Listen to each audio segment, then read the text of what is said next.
Was Herodotus the father of history or the father of lies? Very few things happen at the right time, and the rest do not happen at all. The historian will correct these defects. Imagine a world before history. Wars raged, empires rose, civilizations flourished, yet no one wrote down why. Myths explained the past, gods punishing mortals, heroes slaying monsters. Truth and fable blended seamlessly. And then came one man, Herodotus of Halicarnassus, who dared to ask, what if the past could be studied, questioned, and remembered not as legend, but as inquiry?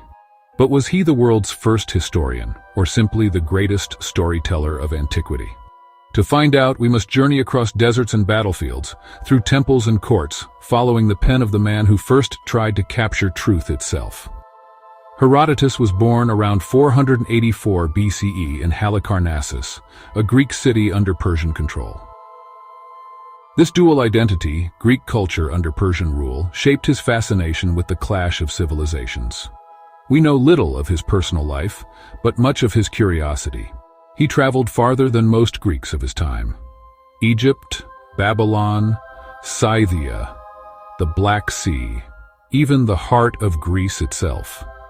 Wherever he went, he asked questions, gathered stories, and wrote them down. But what exactly was he writing? It was not history as we know it.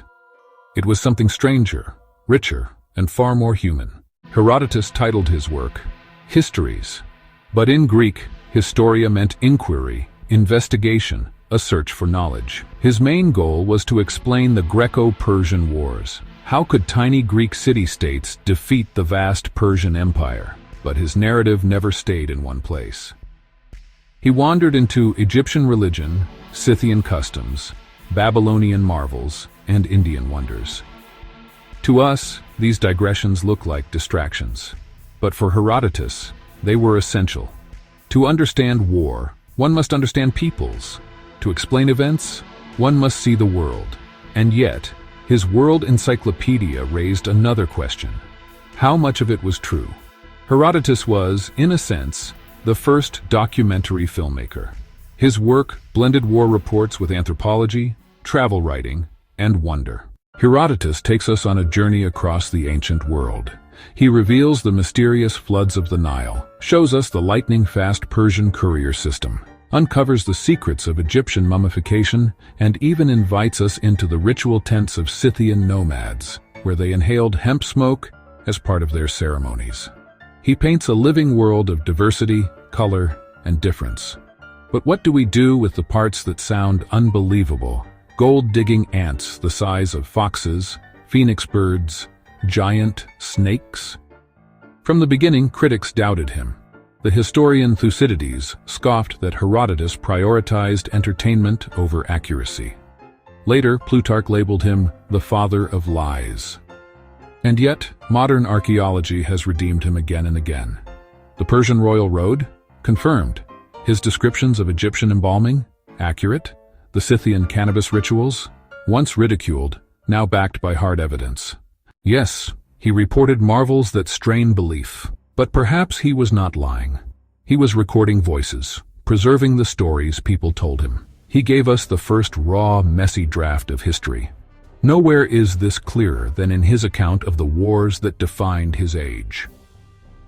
Herodotus is our greatest source on the Greco-Persian Wars.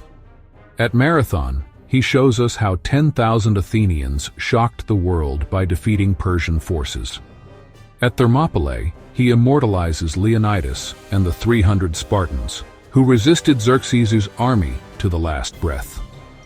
At Salamis, he tells of the naval trickery of Themistocles, who lured the Persians into narrow waters, changing history forever. Without Herodotus, these stories would be myth.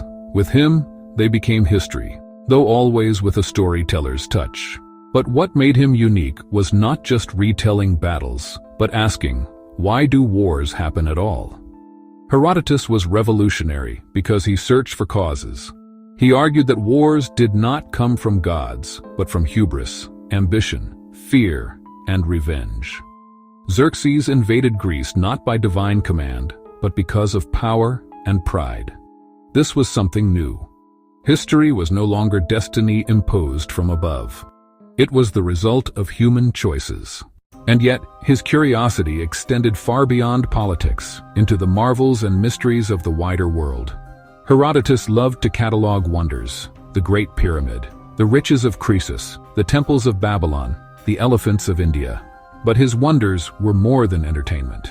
They were a way of asking, how do humans everywhere make meaning of the world? He gave voice to cultures that might have been forgotten. Without Herodotus, whole worlds would vanish into silence. Still, was he truly a historian or a master storyteller disguised as one? Herodotus does not give us lists of dates. He gives us narratives. Take Croesus, king of Lydia, who asked the oracle at Delphi if he should wage war. The oracle replied, "If you go to war, you will destroy a great empire." Croesus went and destroyed his own. This is not just history. It is moral theater. Lessons woven into events. A blend of fact and parable that ensures the story is never forgotten. But the story of history itself did not end with Herodotus. A rival would rise, Thucydides. If Herodotus was the first historian, Thucydides was the first historian to employ a scientific approach. Thucydides rejected myths and wonders. He wrote only of what he could verify, focusing on logic and evidence. To him, Herodotus was too naive, too fond of tales. But perhaps both were necessary. Herodotus gave us humanity, diversity, and imagination. Thucydides gave us rigor, precision, and skepticism. Even today, historians debate. Is history about facts alone, or about the meaning of human experience? And that question leads us all the way to the present day. In many ways, Herodotus was not only the first historian, but also the first journalist. He reported what he saw, what others told him, and what he judged plausible. He admitted his doubts, often saying, "This is what I was told, though I cannot be sure." This honesty feels strikingly modern. Like a reporter, he gave multiple versions of events, letting the reader decide.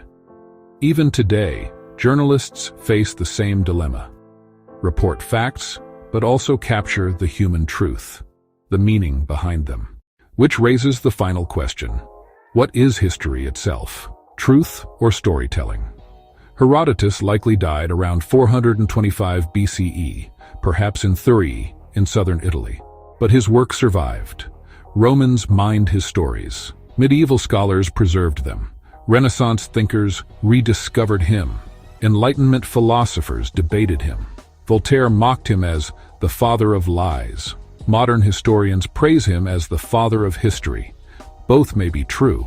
His work has been read for 2,500 years because it does more than inform. It captivates. So who was Herodotus?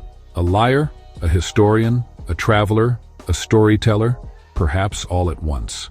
But what cannot be denied is this: he changed the way humans think about the past. He replaced myth with inquiry, gods with people, fate with causes. And in doing so, he gave us not just history, but the very habit of questioning. Because history is not only what happened, it is what we choose to remember and what we dare to ask. So here is the challenge. Herodotus leaves us. Is history about truth or about storytelling? And if you believe, like Herodotus, that stories matter, that remembering matters, then subscribe. Only 1% ever do. But as Herodotus himself proved, it takes just one voice to preserve the memory of the world.